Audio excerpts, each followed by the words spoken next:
Okay, well, good morning, everybody. Welcome to another WACCT webinar. We are excited to have a gubernatorial candidate, Senator Eric Barlow, with us today to share some thoughts, answer some questions. As you all know, this will be a big year for elections, and this office clearly is one that's very important when it comes to working with the community colleges, to staffing, setting policy, etc. And so I'll just give a brief reminder to everyone here. WACCT does not endorse any candidates, but this is something we are looking at as an opportunity, Senator Barlow, to hear your thoughts and really just allow folks to ask questions. And so welcome on the camera here. From what I can see, we have several trustees. We have some presidents. We have folks who are involved in the Community College Commission, whether it's staff and or commissioners. And so we have a little bit of everybody. So welcome, Senator Barlow. I will go ahead and turn it over to you.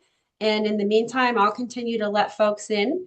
And people, please, if you're wanting to ask a question, if you want to utilize the raise the hand function, or sometimes just doing this works, I'll keep an eye on what the camera looks like.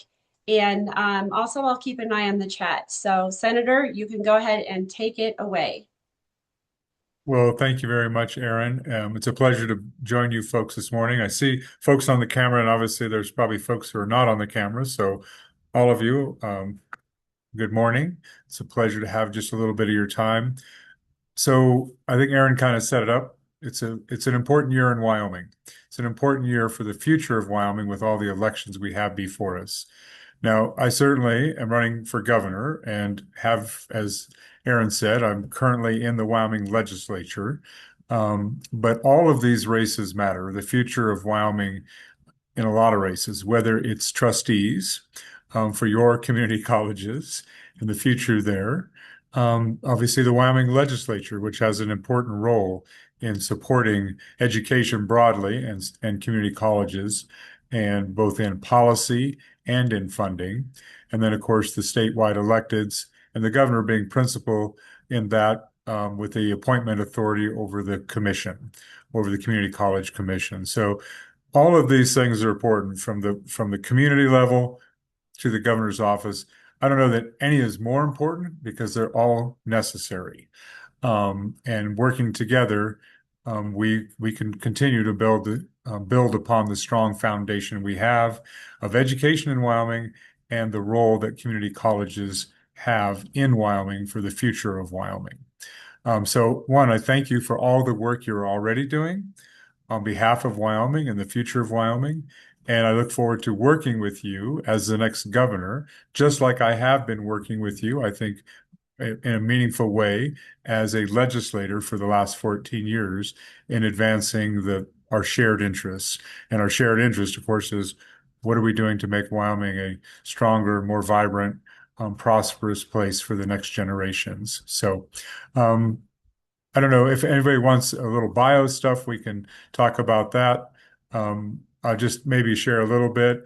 You know, I'm a veterinarian, so I value education. I had to go through some education to get that. My wife is a educator as well, a master's in special ed, and is taught in public school and private school, and homeschooled our children for part of their tenure as well. So education is very important. Actually, the first class I took through Gillette College, of course, which was part of Sheridan College, was a trigonometry class when I was in 11th grade, so I could have it for my college application to the Naval Academy. I needed trigonometry to go on to another class anyway. I had to. So I've actually taken community college classes both in Wyoming and actually in Colorado when we lived in Colorado when I was in veterinary school in preparation for veterinary school. So thank you. And my daughter is a proud alum of Sheridan College. The Sheridan folks, yet Wendy and her team took good care of her. So um, anyway, appreciate this opportunity. It's probably just easiest to be respectful of your time to fire away with questions or comments or suggestions. Thank you. I love that. So why don't I go ahead and kick it off while folks are thinking about what their question is? There's a few things that I'm sure are no surprise that are top of mind. We'll get to things like the property tax initiative, but broadly, Eric, why don't you share your vision for the role of the community colleges in Wyoming's future, whether that's economically, socially, regionally? What does that look like for you? So we're in a unique place in Wyoming where we have, as you know, because you're all living it, um, regional hubs of excellence in community colleges across the state.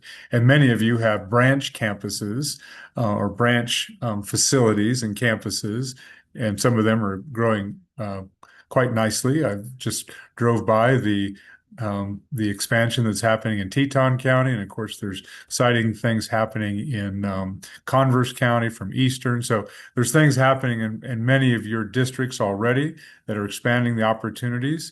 So what does it mean? One, education, obviously, the opportunities.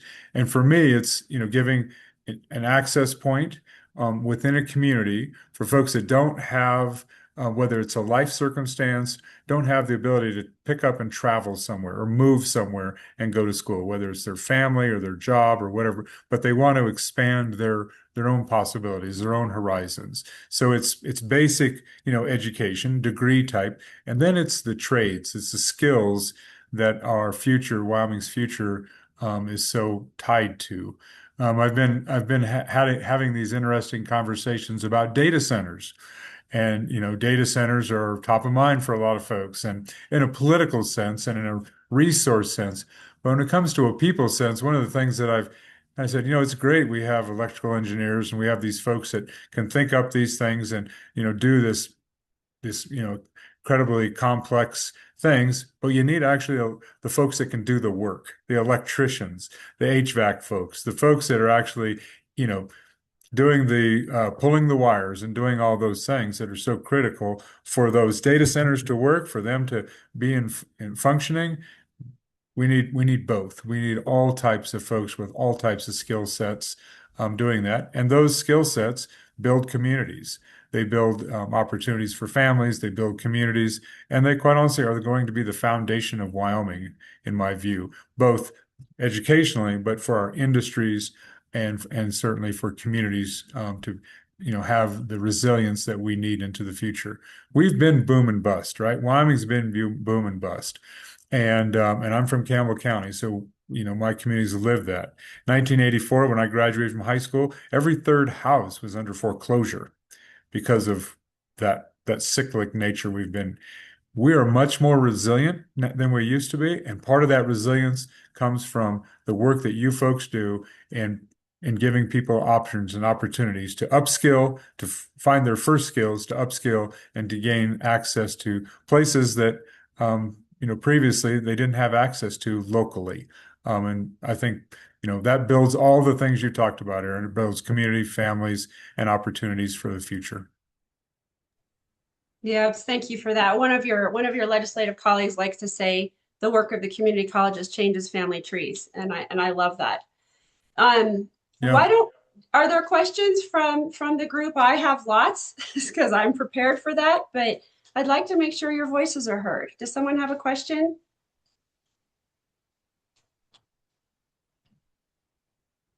You Okay, can just then rip the Band-Aid off. We can go right to property taxes if that's what I'm going to do. That's exactly what I'm going to do. So, Eric, I'd love to know what you're hearing. You are all over the state right now. I do it a little bit, but you're doing it every single day. So I'd love to know what you're hearing.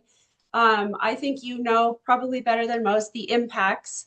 Um, but what I'll also tell you is that the colleges are going to be part of a coalition of other entities impacted by this initiative to educate the electorate, and of course encourage people to vote no on it. Yeah. But I would like to know what you're hearing, and of course we know there's no plan. There's no plan if this goes forward. So that's what I'm Yeah. worried about. Give us more of your thoughts. Yeah. So first, we'll start with November and the general election ballot. And I'm saying this everywhere I go. if this particular question comes up, or I do not support the ballot initiative that will increase the property tax exemption to 50% on residential property. I do not support it. Um, the legislature, as many of you know, has already taken 5 very specific actions, some of which the state covers the cost of, some of which we do not. And the more recent ones, of course, were the 25%, the long-term homeowner, the 4% cap. Those we do not cover the cost. The previous ones, which have been expanded, the veterans and the income eligible program, the state of Wyoming does backfill, for lack of a better term, based on what we appropriate for um, into those. So I do not support the 50%. What we've done, I think, has been targeted and measured. That does not mean that it hasn't already had real consequences in communities to services in communities. So when I speak about this, I break it up into 3 pies. K-12 education, 70% of property tax approximately average across the state goes to K-12 education. Obviously, the state of Wyoming has that constitutional responsibility. We will cover that bill. Cities, towns, and counties, they're another part of the property tax pie, and growing their economy, obviously sales tax, and more property tax and from other entities, in fact, increased residential property values blunts the impacts for those cities, towns, and counties. So they have an opportunity. Special districts, community college districts, the fire districts, rural healthcare districts, hospital districts, go down the list of the dozens of special districts and hundreds across the state of individual districts across the state. They have very few options. There is no other public revenue sources out there. We have obviously the funding that comes from the legislature through the commission, is one source that community colleges get. Then on the other side, they can't adjust tuition without the community college commission. So there's tensions in there. What I generally say is, special districts, about all they can do to diversify their income stream is have a bake sale. And I don't say that in trying to be unkind. I just, you don't have some of the options and opportunities or the backing of the state, like certainly K-12, and then even cities, towns, and counties with their direct distribution model, and then the discussion about consensus. So I don't support the upcoming ballot initiative, and I know it has different impacts in different communities. So that's the other thing I think, that when I'm talking to folks in Teton County versus in Campbell County, say, folks, it's not going to impact your community significantly because the proportion of residential property tax in comparison to, tourism or minerals or whatever is just very small. You go to many communities, Carbon County, Goshen County, Platte County, Bighorn County, et cetera. It is far more profound, the impact that reduction will have. Well, the reduction we've already done has had, and the potential of a 50% in the future. So I will be a part, if we're successful on the 18th, I will be part of the discussion you're having about the consequences to our communities and particularly to special districts, and making sure people are clear that I do not support, I've already been doing it, that I do not support the 50%. Thank you for that. Any follow-up questions from folks? I will say, and you asked what I'm hearing, folks really are sensitive to the special district component of it. Mhm. I think that is probably, they're not the K-12, I'm sorry, that doesn't resonate with folks near as much. There's folks that think we're spending too much money on K-12, so that they're, or they don't have kids in K-12, whatever, you can run the gamut there. Local governments, people are concerned about basic services, and infrastructure. but it's the special districts. I was in Weston County last night. They had multiple fires in the last couple of days.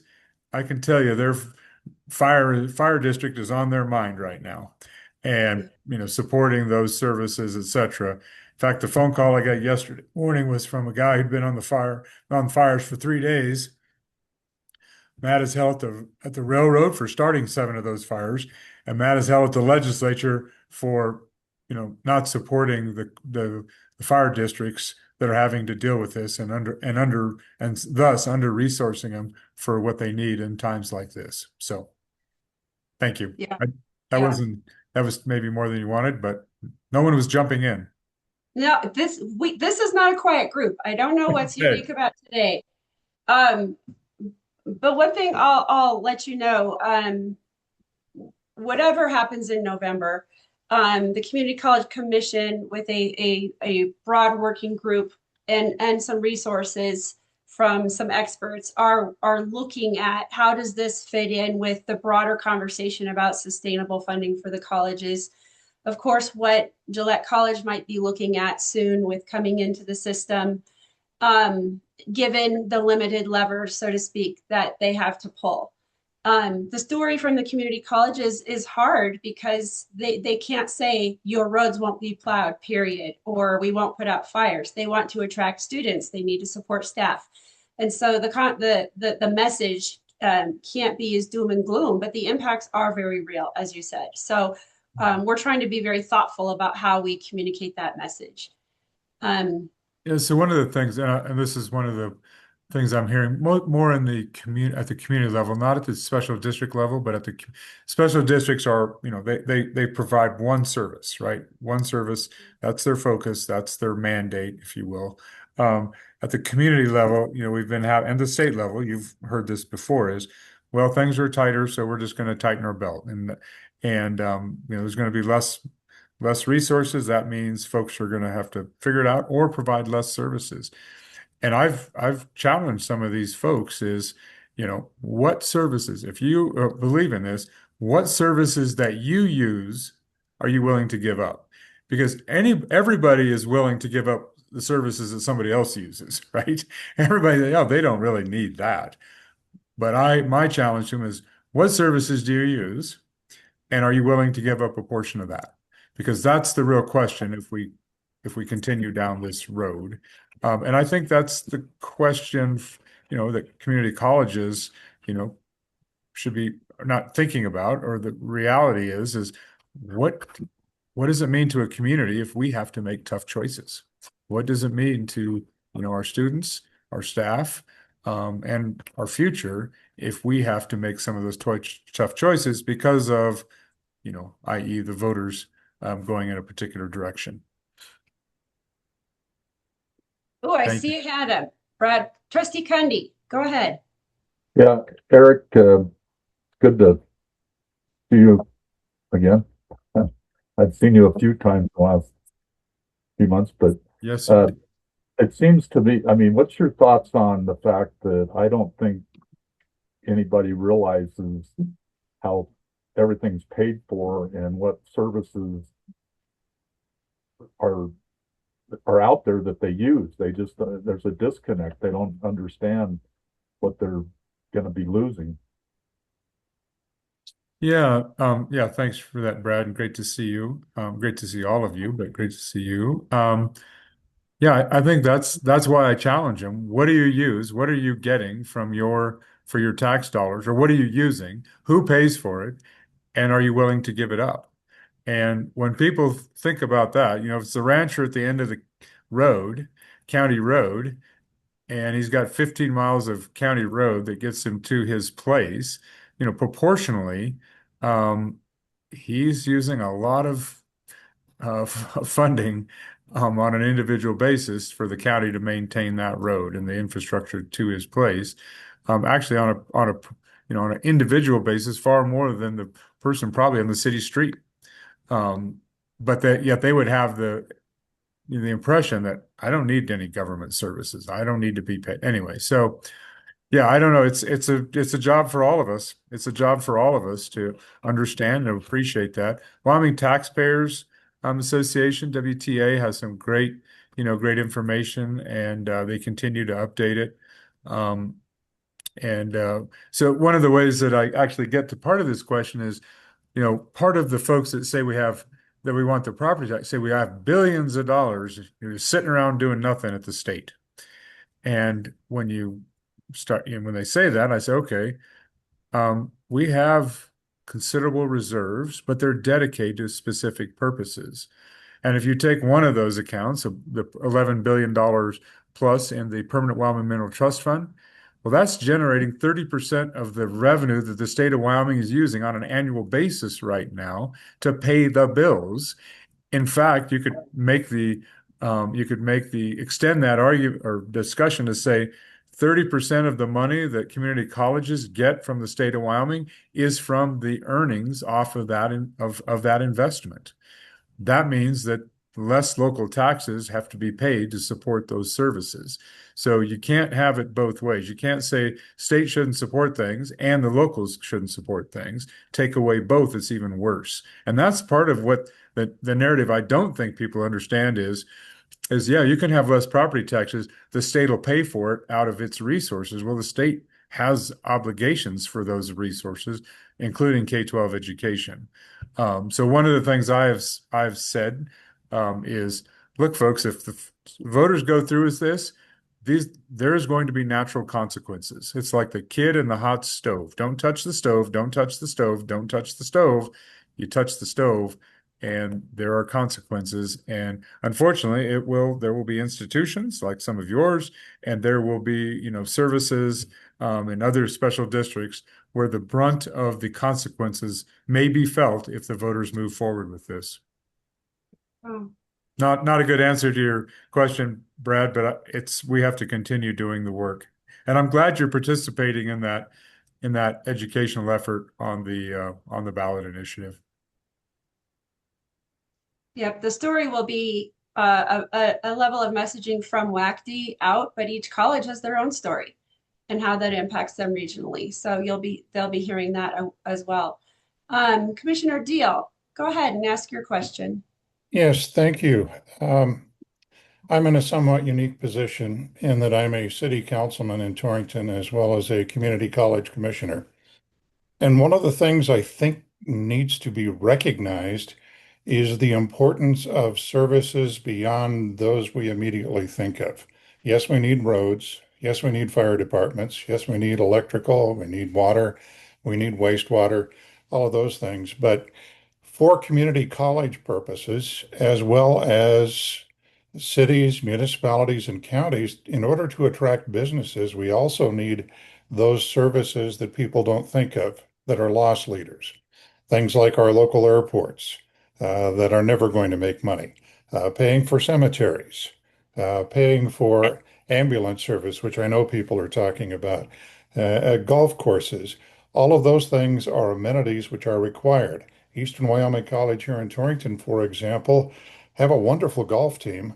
And if they didn't have a course here in Torrington for them to use, that would simply go away. So one of the things that is very important as far as selling property taxes is understanding that it is more than those immediate concerns. Yeah, thank you, Trustee Deal. So the interesting thing, Jerry Obermuller, who was in the Wyoming legislature with me, and this might be an interesting conversation for you to have with him, Aaron, but he says, well, if you think your property taxes are high now, think about what your property value will be if you don't have services in your community. Mm-hmm. Right? He's taking this the other way. He's like, well, if you don't support your community, then what happens to your property values? And I haven't talked to him enough about it to actually articulate it the way he does, but he's an accountant. So, but he has a way of flipping it on him and just saying, maybe your property values went up, but can you imagine what you'd think if your values went down and down considerably, and that loss was because you don't have a community that supports and has value to folks that might want to move there. So anyway, it was just a different approach. I saw Dale Boren having his hand up earlier. Yes, good morning. Uh, I completely value the services that we get as a state and as a resident, as a consumer. But typically, with an argument like what has been made to lower the property taxes, there's a nugget or an element of truth to the argument that they use to make it. And I'm wondering if you've considered what that nugget of truth is and how we should address it in this campaign. Yeah, so I think fair, and I think that the nugget that I have not got done the deep dive on is our assessment process. It's a process of actually establishing value because what I hear out there is you shouldn't be taxing me on unrealized gain. My property taxes go up because the value went up, but I'm not selling anything. So there's this disconnect for many people, and they're quite vehement about it, right? They believe that, they're renting their house and someone else is setting the rent, and that rent is they don't get any much say in that. And many of them do go to their Board of Equalization or the assessor or the Board of Equalization, and some on even onto the state of Wyoming State Board. So I do think that there is a conversation. Getting past this, and hopefully being defeated, there is a conversation, and I think something to be had about how should we be addressing the assessment part of it, how are we valuing it? And then, because that value is what drives the formula, right? The formula is, this times X times X times X gives you your obligation, your tax obligation. So I think that nugget is part of it. The other part of it is this equitable issue. The Wyoming Constitution requires that folks in, Teton County aren't put at a disadvantage in comparison to folks in Niobrara County, where they had no property increase, right, or very little proportionally to Teton County. So there's two things in that. One is a constitutional issue. The second one, I think, quite honestly, is a statutory, a process issue about the assessments, how they're done, how we get to fair market value. Do we need to actually have a conversation about those type of things? So I don't know if that's the nugget you were thinking about, but that's at least one of the things that comes up pretty routinely is that, and it leads back to that assessment part of the issue, not the result, but the process that gives us that. So thank you. Thanks, Dale. Of course. Good luck. Good luck to all of us. And Eric, to that point, that those topics about assessment and whatnot, fair market value, broad-based assessment is not easy. What sort of systems are the assessors using? The CAMA system, is that the best one we have? Could it be updated or whatnot? Those have long been conversations kind of behind the scenes, and of course not popular, or something anyone's really interested in. So with my background in taxation, I'm super interested in that as well. And that I just wrote down an idea for a future WACCT webinar to maybe bring some of our assessors on and have those conversations with our group. So that's something that I see some heads shaking that I think folks would be interested in.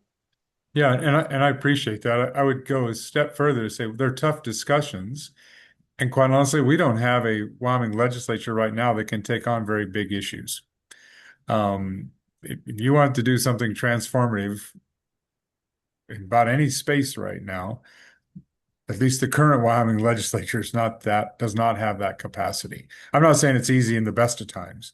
I remember 16, 17, 18, we were, trying to have the conversations, and Mike Greer was involved in, the funding, community college funding. I remember those conversations. They weren't tough. And we had a much more capable legislature then, just in my respectful reflection. Any more questions about property taxes? Because I'm going, oh, wait, Trustee Cuppers, go ahead. Mine is not about property taxes. So if Okay, there's I other was gonna things shift. before we take a turn, if there's other things around property taxes that we want to talk about, because it is really important. Take a turn. That sounds kind of ominous. Let's go. Let's go. Let's go down this dark alleyway. No, Okay. first of all, thank you, Eric, for being part of this conversation and taking time to just spend time with us trustees. And commissioners and other community college stakeholders. It means a lot. So thank you. I just want to ask you to maybe go a little bit deeper on kind of the economic development picture for Wyoming. I think, the community colleges, I know from my trustee seat, we do a lot of things, and one of them is to really try to weave ourselves appropriately and robustly into the fabric of our communities and our region's economic development picture. And I think, that is something that is still vital. And we're now facing, I think a statewide, a lot of uncertainty around our state's economic development agency and how that is being, examined and a lot of uncertainty there. So if you just want to maybe riff a little bit on just kind of how you envision the business council and some of those other pieces of the economic development puzzle, community colleges included. You mentioned it a little bit in your first response to Aaron, but I would love to maybe take a little bit of a deeper dive there if you're able. Yeah. So, certainly the Wyoming Business Council, folks probably didn't know a lot of folks probably didn't know there was such a thing 6 months ago until the Wyoming legislature came in and, some of the members and the appropriations committees specifically came in with a chainsaw and said, we don't know what you're doing. We don't like what you're doing. We don't care about what you're doing, whatever, or all of the above. And we're just going to eliminate you. That got a lot of folks engaged, as did K-12 education, as did, University cuts to the University of Wyoming, et cetera. So folks began to say, wait a minute, what do we want for Wyoming? What is our future if we don't have some of the entities that support communities? And so first I would say that I think the Wyoming Business Council, its principle, and I'm not saying this is the black and white of what the statutes say.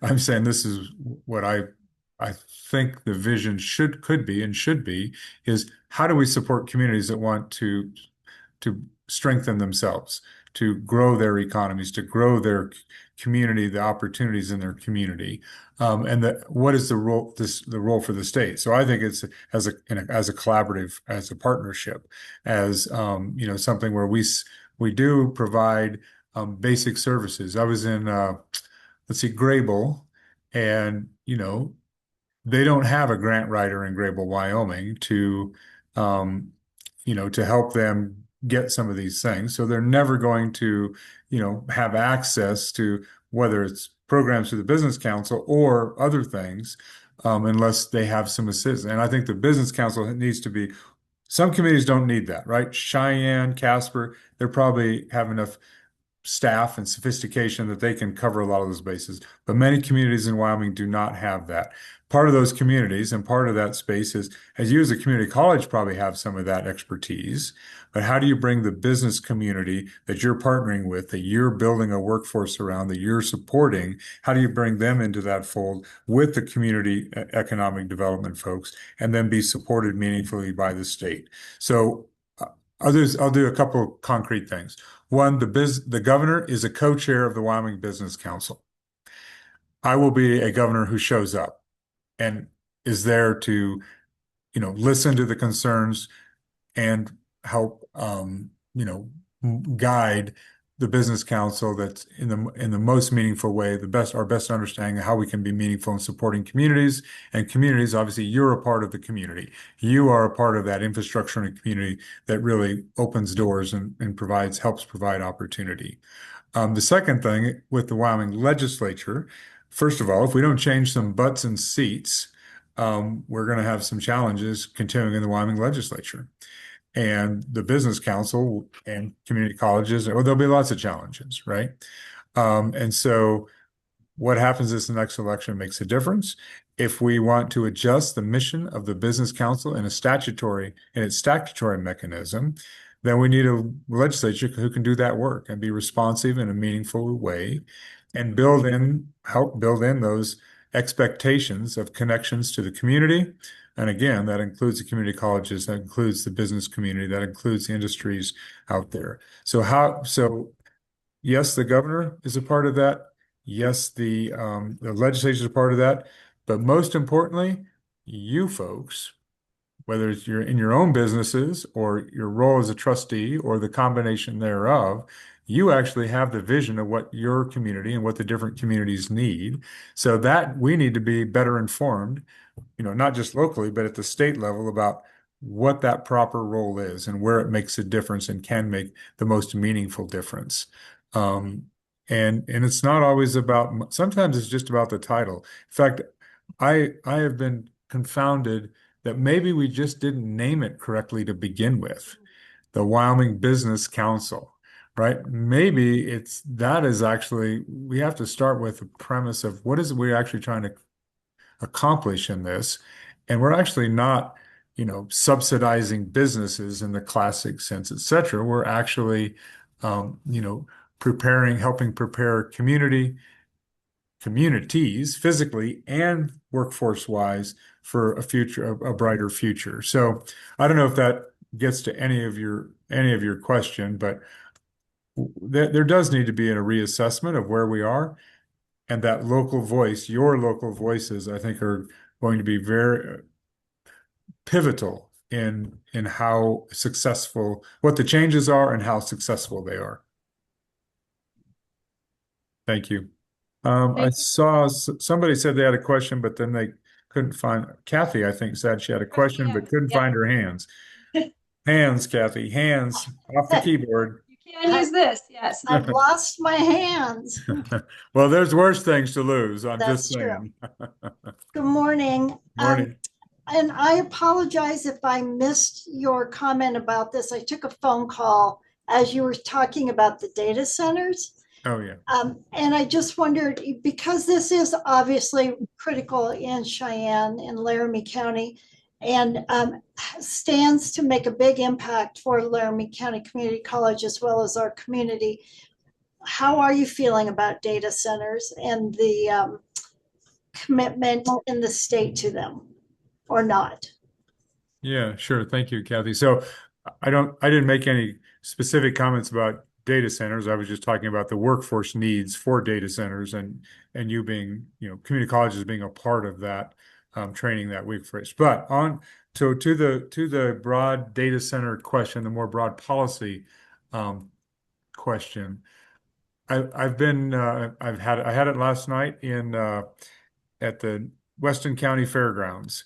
It's coming up everywhere we go. So I start with this, that we already have, 20 plus data centers in Wyoming functioning. I mean, working data centers, not starting construction, not proposed, but doing something in Wyoming. And I said, and oh, by the way, they're here because there's some driver, there's some demand, right? And I said, all of you who have those rectangular devices in your hand or in your pocket, what is that demand? What are we contributing to that demand? So it's not like these folks are coming here and we're not part of it as consumers.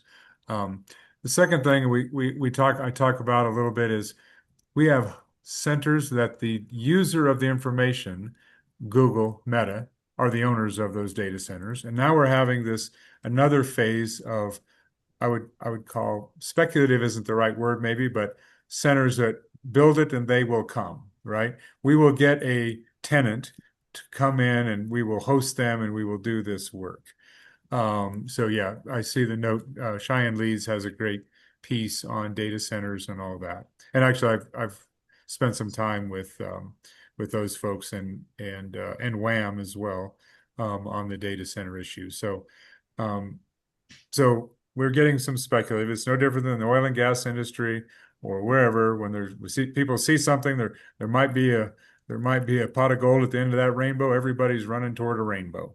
And I don't think we have. So I say that I don't think we're talking about 70 new data centers in Laramie County. I think it's substantially less. There's not that kind of investment available and flowing that way. Now, are there real opportunities? Absolutely. Are they significant? Absolutely. And should we attend to the questions that are on people's minds about water? Absolutely. But let's use facts. Are they closed loop systems, excuse me? Are they air cooled? Let's make sure we're using real facts, not relying on, things that happened somewhere else 20 years ago, to get to this. And unfortunately, you had a water contamination issue, which, fueled a little bit of a different fire in some ways. So attend to the water, eliminate the use of water if at all possible. Electrical rates, right? We don't, as the rest of the consumer base, should be protected from whatever the infrastructure needs or costs that these entities will require. And then that's on the electrical side, and then the broader community, certainly no different than, whether it's a coal mine in my country or a power plant somewhere else, the Industrial Siting Act, and those things they need to be looked at as far as, are they as responsive as they need to be. But two, we're not getting some of the cumulative impact stuff through the Industrial Siting Council. And that puts a bigger burden on city councils and county commissions that I'm not saying it's unfair, but we could collectively do a better job of ensuring that there's good quality information that communities can make decisions about, not just on the single project, but on the cumulative projects that are coming at you. And I know Cheyenne, particularly city council, some of you are following and involved in that. You've had your fair share of those type of discussions. So deal with the water, deal with the electrical issues, deal with the communities and their capacity to be partners with these industry or companies and the broader industry. And then probably the thing that is not, or that I also, of course, encourage is think about the energy demands. And if they're using Wyoming energy, that's benefiting all of Wyoming in some way, or tax base. Coal, natural gas principally, maybe someday the nuclear space, depending on how that proceeds. The thing that's come up several times, and so I inquire, and we don't have to get into a deep discussion about it, is Wyoming doesn't have an income tax except on minerals. And on minerals, we call it a severance tax. And it's based on, the value that gets mined, and it goes, it has a unique thing. Well, you could make the argument, and some have made the argument to me, that data is something that is a one-time thing. You can capture value maybe one time, just like coal. When we mine the coal and burn it, there's one opportunity. And so there's been folks say that, maybe we should figure out a mechanism. Certainly we have property tax and we have sales tax, and obviously, there's exemptions on some of that for equipment, and there'll be a discussion about that. But should we actually be looking at what's the value of that data, and is there a little piece of that Wyoming tries to get, and that helps support the communities and more broadly the state of Wyoming in a meaningful way. So I don't have the answer to that.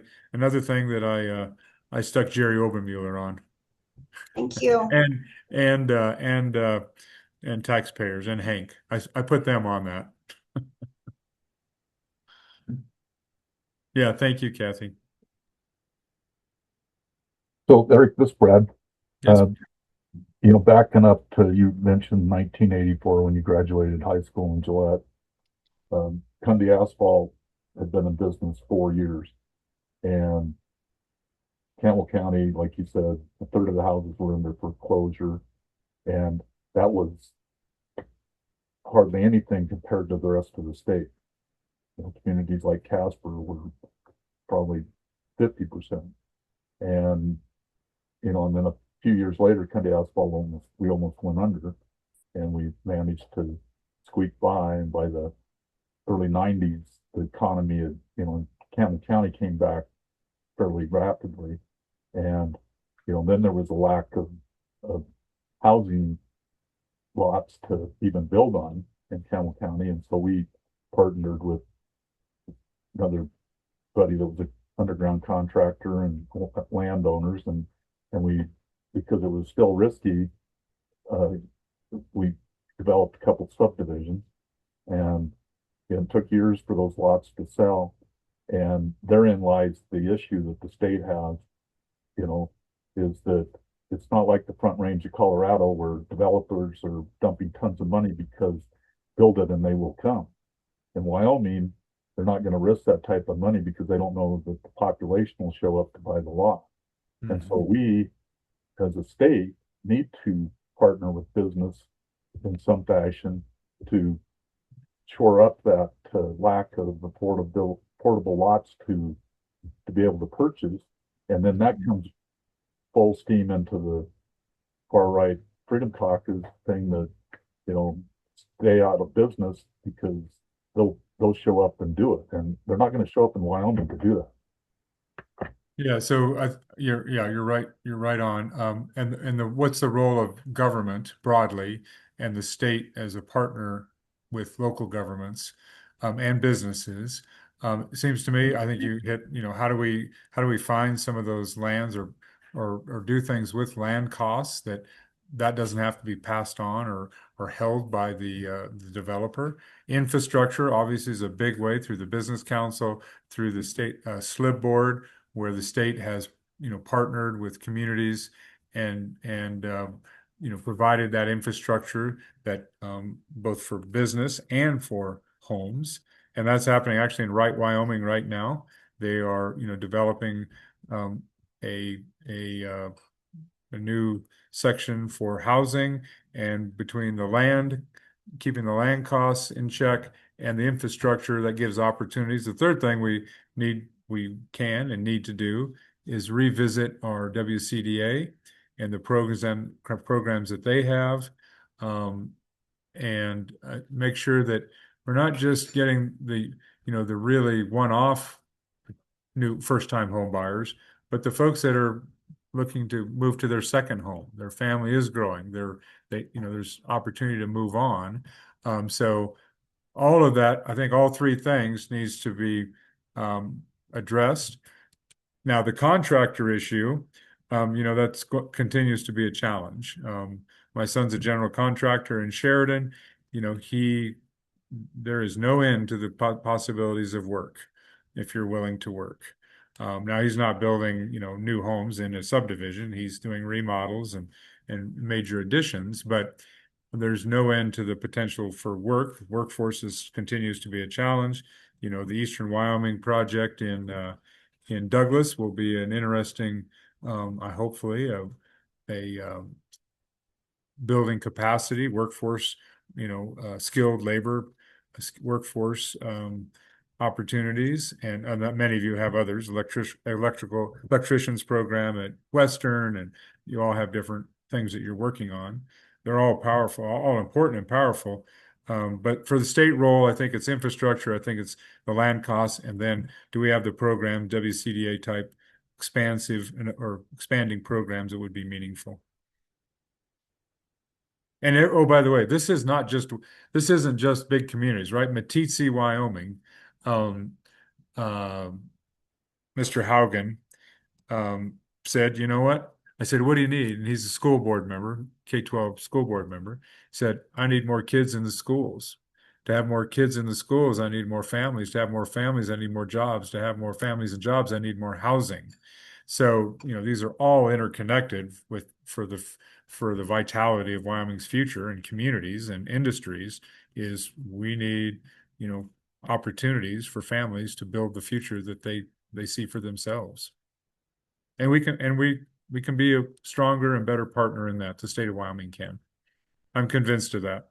And I'm convinced, this is what I would say, you get the right state land and investment board and the right legislature, we can move things along pretty judiciously with engaged local governments, cities, towns, counties, community colleges, etc. And just a reminder that State Land and Investment Board is the top 5 elected officials. So to the point earlier, all of these races are important for lots of reasons.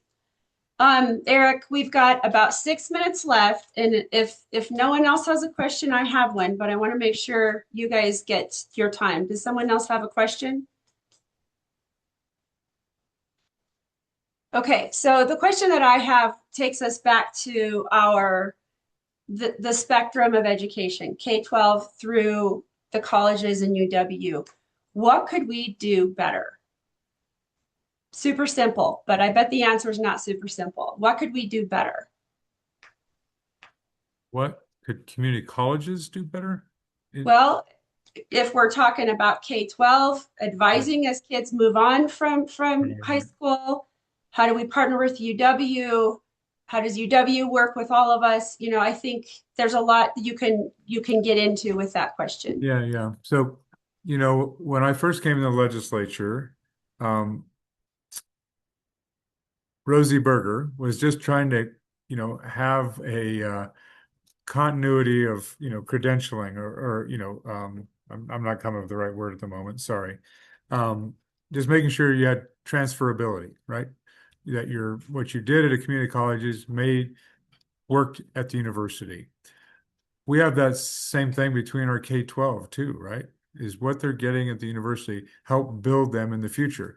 And we have a great dual enrollment and concurrent enrollment program. And I know each of your community colleges have that going on in spades, and people are, finishing their associates before they graduate from high school. I mean, there are some real successes. Is it broad enough based? And what I guess I wonder is, do we need actually more embedding where the community colleges, and I know you're outreaching, you actually have an expectation that somebody from the school board or this school district is, in your advising space and you're in their advising space. Does that make sense? Not just for the students, but for the teaching staff. The same way with the university.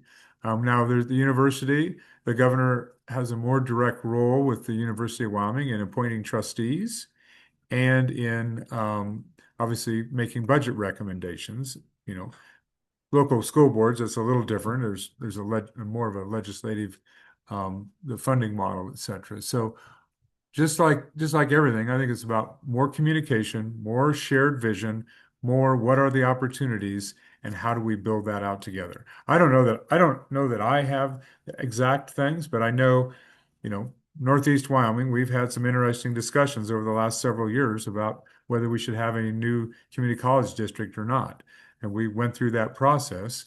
And sometimes it wasn't based on the best of communications. So are we communicating? I'm not beating up on Sheridan or Gillette. I'm just saying, let's make sure we're communicating with our K-12 partners and our university partners and the community as a whole about what the opportunities are. And let's have those honest conversations and actually get some things done. We can have another task. We could have another task force, but we actually have to do more meaningful things with the resources we have because our kids don't have time. If we miss time is lost opportunity. And so I guess what can we do better? I think we just need to have those honest and robust conversations and put things on the table that can move the needle and then hold ourselves accountable to getting some things done. I mean, I'm committed to that, just like, and they're not easy, right? They're not easy. The funding formula is not easy. The expectations that you have individually. Let's just go back to the tuition issue that community colleges have, right? You can't adjust your tuition, so you use fees and fees and can't remember the other term to do some of that. Let's rip the Band-Aid off that and just say, all right, should community colleges have some autonomy to have those conversations about how they support the programs and the students that they have in their community and what that means for them. So sometimes it's small stuff, but we can build a bigger system by taking on some of those smaller things. And I don't think the tuition thing's a small thing, by the way. Yeah. It's a big thing. Well, like all of these things, there's many layers. And so what I'll offer to you, Senator Barlow, with however things shake out here is we're open. We're open to conversations, and that's not just with the presidents, the trustees are very much in a space of wanting to be a part of those conversations and what the visioning looks like across the state. So from me to you and on behalf of WACCT, I want to thank you for your time today. Yeah, thank you. Well, thank you for the 14 years of opportunity I've had to work with you folks. If we get the next 4, that'll be a blessing. But I truly have been honored to learn so much from you. And I think we have done things that have improved the opportunities for the citizens of Wyoming, for our communities. And that's because of the work you've done. I've got to be a small part of it, and with your guidance, hopefully we've done the things we can in the legislature, or at least tried to have the bigger conversations. And there's more to do. And I'm thankful for all your service. Some of you are probably up in this election cycle as well. And I appreciate your service. And yeah, and I wish you the best. And Wyoming will be stronger when we work together, respectfully, effectively, for a brighter future. And I think I can continue to be a part of that. And I look forward to working with you if I'm afforded that opportunity. So thank you. Thanks, everybody. Appreciate it. Thanks, friends. Have a great day. Thank you. Hey, vote August 18th.